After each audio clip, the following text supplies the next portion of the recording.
our TYCOP mentorship series. Actually, this is the very first time we're doing an interview with some of our TYCOP project mentors. So before we get started, I'm just going to introduce the organization and talk a little bit about the program that we have. I'm the communications manager for the Ontario First Nations Technical Services Corporation, and I am part of the project called the Technical Youth Career Outreach Project. So part of this project this year that we're doing is we've launched a mentorship aspect to the program where we are reaching out to First Nations youth across Ontario and asking them to participate if they're interested in a technical career. If you're a First Nations youth who even just wants to learn a little bit more about what are technical careers, if there's something specific you want to get into, we probably have a mentor in that area for you. So we would love to have you reach out to us through our social media channels or email tycop@ofntsc.org. So to get us started today, I'm really excited to have two of our mentors here. We have Skylar Manitowabi and Shawn Sobush. So Skylar is from Wikwemikong First Nation and his specialization is in civil engineering. Skylar is currently working as a technical officer at the National Research Council of Canada. And as a former recipient of one of OFNTSC's Rob Olivier Memorial Awards, Skylar has made OFNTSC proud through his commitment to studying and working in the area of civil engineering. So we're really happy to have Skylar joining us today. And we also have Shawn Sobush. So Shawn is from the Red Rock Indian Band, and he currently works in the role of Indigenous Relations Coordinator and Business Development at ANMAR. Shawn has a bit of his own experience with having a mentor in the past who helped him during the time when Red Rock reached out to him to be a water operator and equipped him with the tools and mentorship he needed to be successful in obtaining his licenses. So please join me in welcoming Shawn and Skylar. Hello, how are you both today? I'm good, I'm good. Very good, thank you. Welcome. So just to get us started, I think if you both wanted to take a turn and just telling us what your career is in and how you kind of got into that career, like what made you interested in that and how you kind of fell into that job. So we'll start out with Skylar. Sure. So currently I work with the NRC, so it's like National Research Council.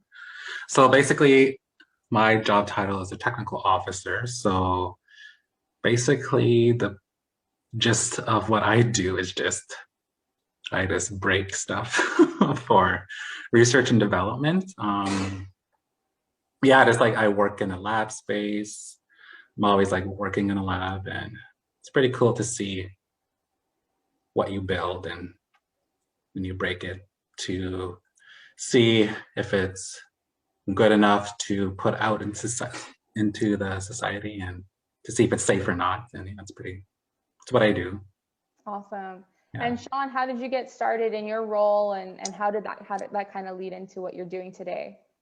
It's about 20 years ago, I was working in a paper mill in my hometown of Red Rock, and I seen that there was some postings for a water plant operator. So I had no tickets at the time, and I was able to write my OITs, and I passed those, and then I was fortunate enough to get the posting for the Red Rock water treatment plant. But I had to write all my license and have a level 2 within 2 years. So there was a lot of writing. And here I am 20 years later, still in the field, not an operator anymore, but more into building water plants and helping out other operators with unique problems that they might have. Wow, that sounds really interesting. How did you learn that this is something you wanted to do? Like, did you always know that these careers existed, or did somebody have to tell you about it? Like, how did that process happen? For me, it was the first day I walked in and I smelled the chlorine, and it brought back to when I was a little kid going into hotels and smelling the pool chlorine, and that smell to this day I could still smell. So, and I was hooked right there. First day I walked into that plant. Right. That's awesome. What about you, Skylar? How did you decide to go into engineering? I feel like it's not super common for a lot of First Nations youth. It's not their first career choice, but like, how did that fall into your lap? I probably like, I don't know, like I really enjoy, like when I was in high school, really enjoyed like the physics side of science. And not like, more like on the building side of science, right? Mm-hmm. And like throughout, I just like developed this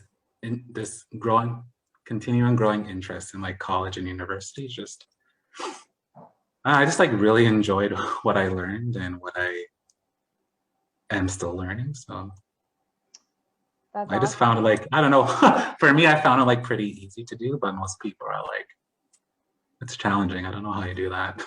I think there's definitely a conception out there that engineering is really hard and you have to be super smart to be an engineer. Is that a misconception, or would you say that that's kind of true?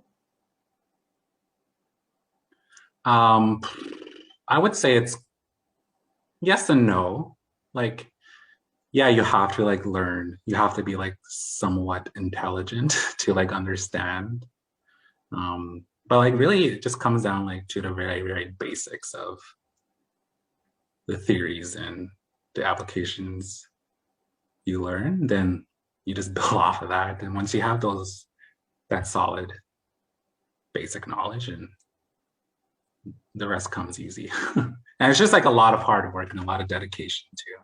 So if you kind of have a natural interest in that area, it's probably something that would be of interest to you. For any First Nations youth who are watching who don't know what civil engineering is, could you give us just a little brief overview of what kind of either classes you have to take in university, what kind of prerequisites you need to get into that program and that sort of thing? Sure. So like definitely like in high school, you have to have like your calculus, your physics, basically all your university preparation courses. Then that's like the first step. Then what was the second part? In university, like what is civil engineering? Okay, like civil engineering basically is anything to do with society. Like the word civil actually comes from like civilization. So like I think that's where it comes from, like civil engineering. You're like trying to make society or the civilization safe. And Mhm. so that like ranges from structural buildings to water to water mains, water distributions, even just basic roads and highways. So like it's basically all of that would be classified as civil engineering. Awesome. So Yeah. we're having a few technical difficulties with Shawn, but it looks like we've got him there for now. So I'll switch over to you, Shawn. No worries. We totally understand with technology these days. It can get a little crazy. I think what I wanted to ask you, Shawn, is like, what would your advice be to First Nations youth who's not sure what they want to do and who's considering a career as a water operator? What would you tell them? Reach out to their local water treatment plant and take a tour. Come ask questions. The best thing you can do is ask somebody that's in the field questions, and once you take a look at it and see if that's what you want to do, because there is many jobs out there, and we need the youth to come in and to start treating the waters that we drink every day. And I think if you just walk through a plant and see how rewarding it is, the raw water source that's coming into your plant to the treated water that's going to people's taps, it is rewarding, and it's a respected field. And I think the youth of today should get into this field. What are some of the biggest challenges you see as a water treatment plant operator or in the water treatment plant? Like, what are some of the day-to-day challenges like, and does it require a lot of a certain skill, like problem solving or something like that? Like, what would you say? problem with being a water plant operator in a small community is the fact that you're by yourself. It can become very overwhelming when clean water is on you. When you get an alarm that comes into your phone and you have to come in and fix it, it can be stressful. And when I was as a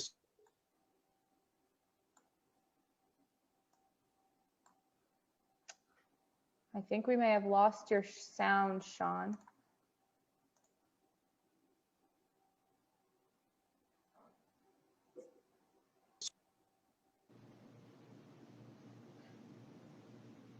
Can you hear us, Shawn?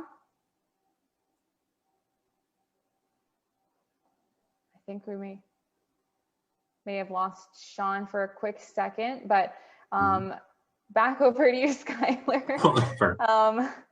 So one of the questions I wanted to ask you was about the mentorship program this year that we've launched. Why did you decide to be a part of this program as a mentor? Like, what's exciting for you to be a mentor?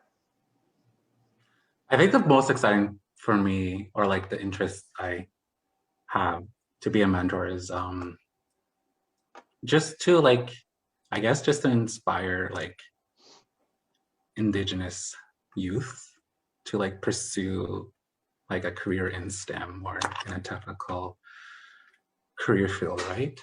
And I don't know, I would just like to see more of I don't know, like more Indigenous people in these types of roles.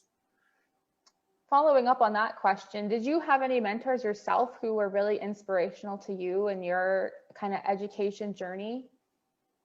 I wouldn't like, my quick answer is no.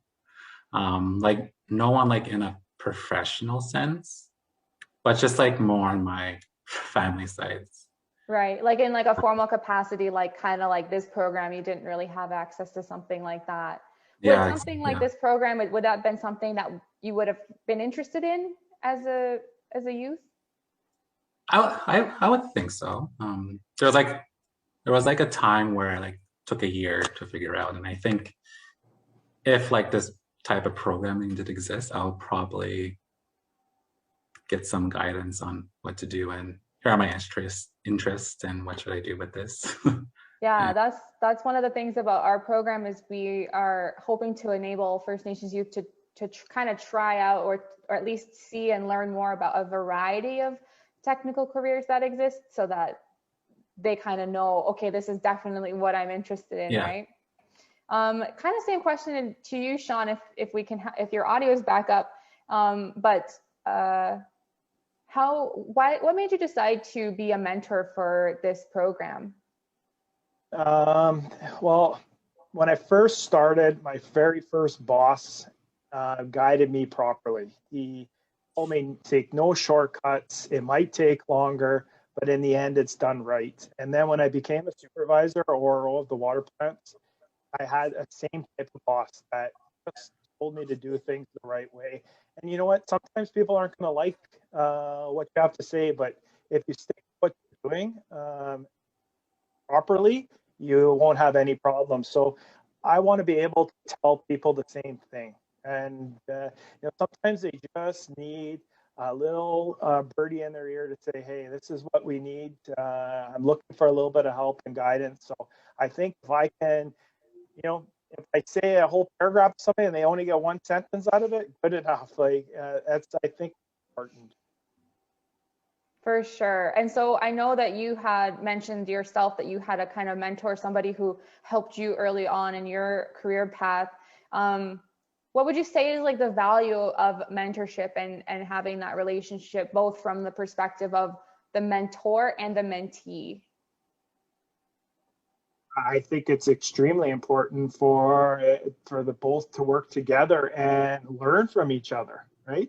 As a mentor, I'm not going to say I know everything, and the mentee can actually, teach me just as much. Mm-hmm. For sure. Awesome. So I think back to you, Skylar, if you could go back and do anything differently because you kind of just finished your schooling. Did you graduate from McMaster? Was it last year? It was, yeah, last year in November. So basically, right during the pandemic, you didn't get to have like a full graduation ceremony or anything? No, not really. No. That's too All I bad. did was just like put your name in a slide, and that's about it. Oh my gosh. But if you could go back, having just kind of completed your schooling, is there anything that you would want to do differently, or any advice you would give to a youth who's just entering like the post-secondary world as well? Just entering. Well, just to answer the first part, I would probably not change anything because I believe that things happen for a reason, and you just have to follow through with it, and things will look up. Again, just back to that determination and all that motivation.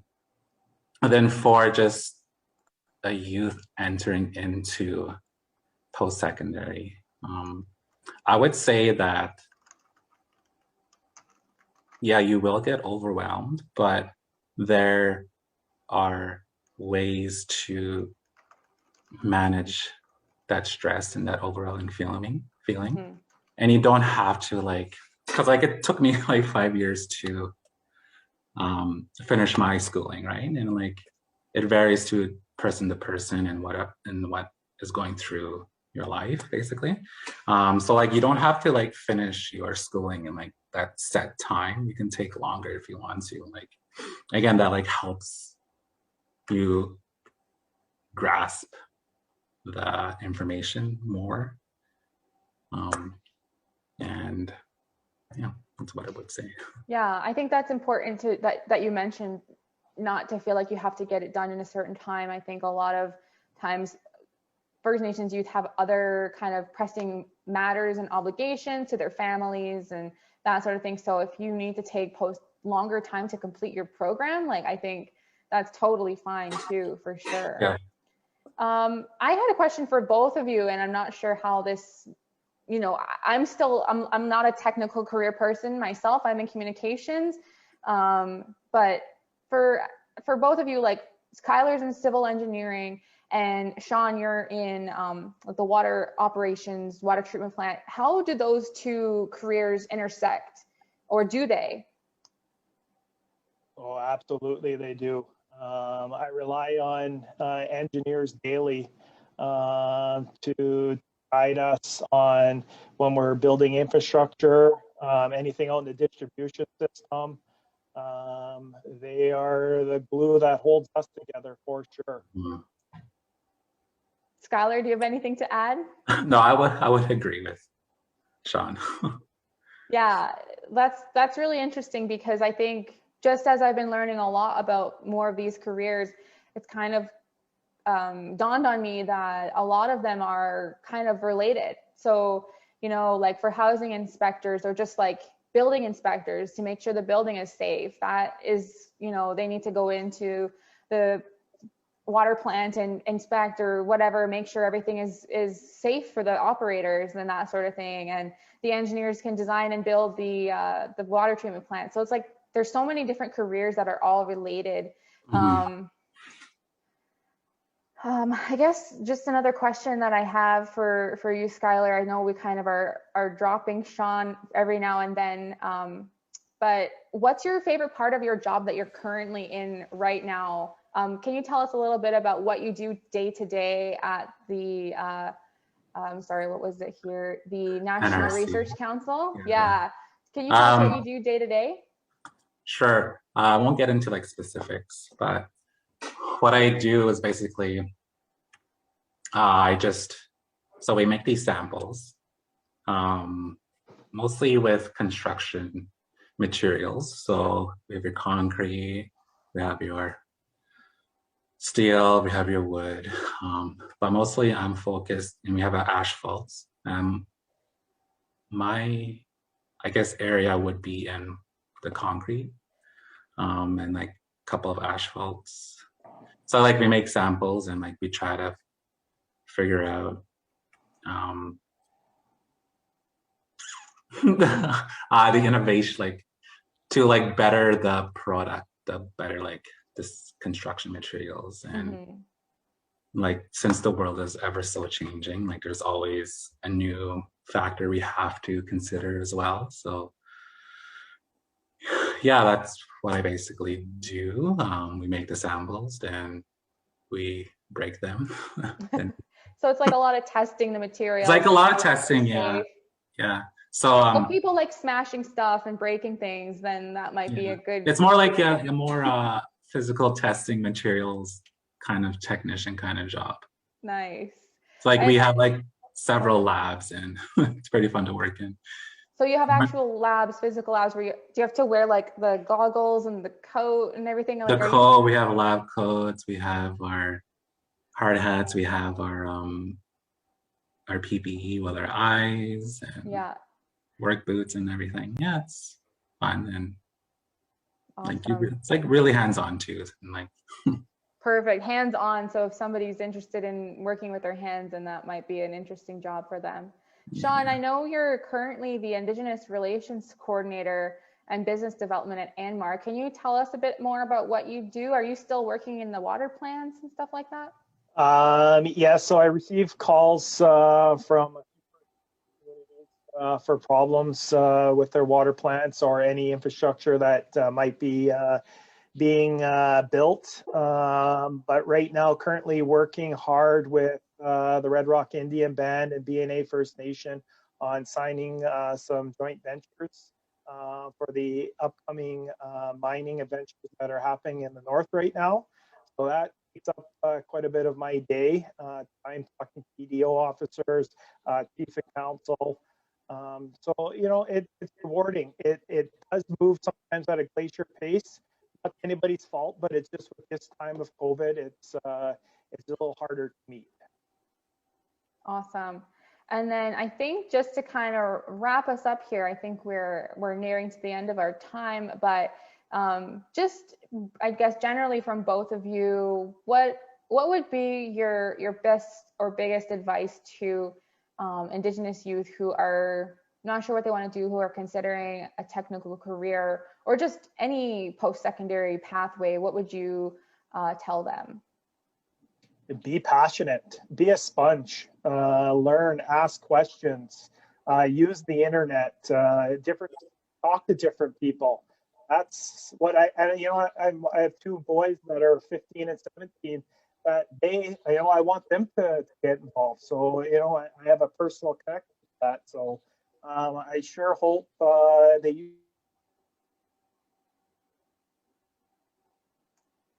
Oh no, we've lost you, Shawn. We've lost Shawn's audio. So Skylar, what would your advice be to First Nations youth who are considering post-secondary careers? I would say just like, again, just like building off of what Shawn said, like have like that passion and like that passion will lead into your determination to complete what you're set out to do. And like just set goals for yourself as well. Like there's no bigger motivation than setting goals. Like it could like be even the smallest goal. Like for post-secondary, just like I'm gonna try to finish an assignment.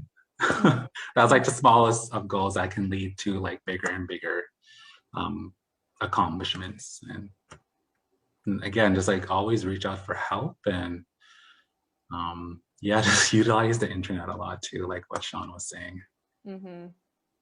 Shawn, I think I might have one more follow-up question for you.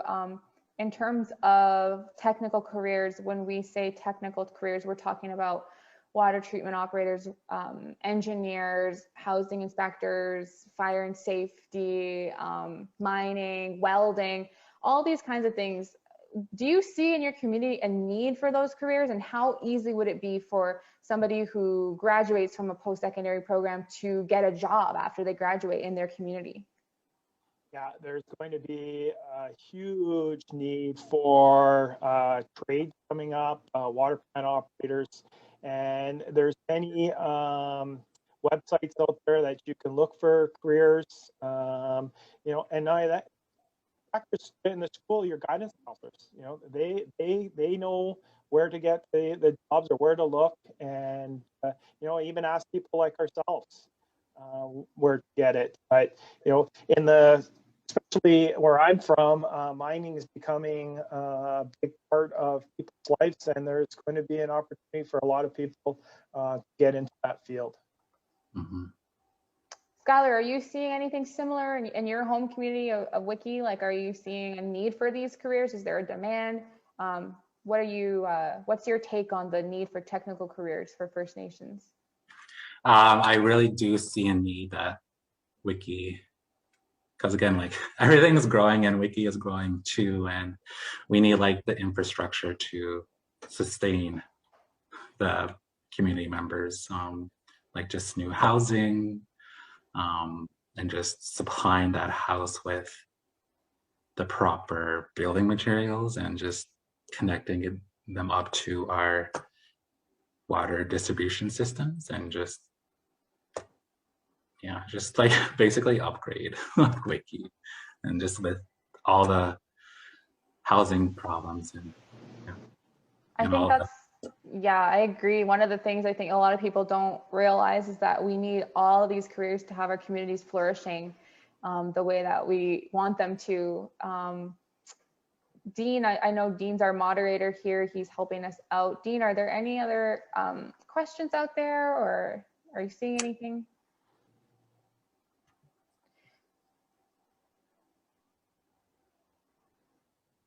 Okay. Oh, we got one from Tim Johnson. Okay. What is the status of potable water for First Nations within Ontario? How many water advisories still exist? How many communities have been restored safe water? Can we see a time when First Nations water advisories will no longer exist in Ontario? Let's focus on that last question there. That's a lot to take on, I think. Shawn, did you want to respond to that? Yeah, and it's a good question, questions. And there's currently too many water advisories for First Nation communities right now. And my goal is to help as many people, communities, First Nation communities, to have those lifted. And it takes not just myself, but everybody to lift that. And I'm very passionate about that. And I hope I can now, in the position I am with the company I am working with, help out with that. That's amazing. I just want to say again to both of you, thank you so much for joining us today. And if there's anybody watching who's interested in participating in our mentorship program, you can have Skylar or Shawn as your mentor. Just reach out to us and let us know. They'll be able to tell you a little bit more about some of the classes you can expect to take, some of the training you'll need, what it's like, what you can expect, and help get you prepared and kind of walk you through the process if you're interested in that. So again, my thanks to both of you for joining us today, and thanks to anybody watching. And we had a few slight technical glitches, but hopefully it was smooth on your end. But yeah, again, thank you. And any last words, Skylar, Shawn, do you guys have anything else you want to add you maybe didn't mention earlier? No. Okay. Well, again, my thanks to both of you for joining us today and taking the time. I know you're both very busy, so thank you so much, and we'll be in touch very soon.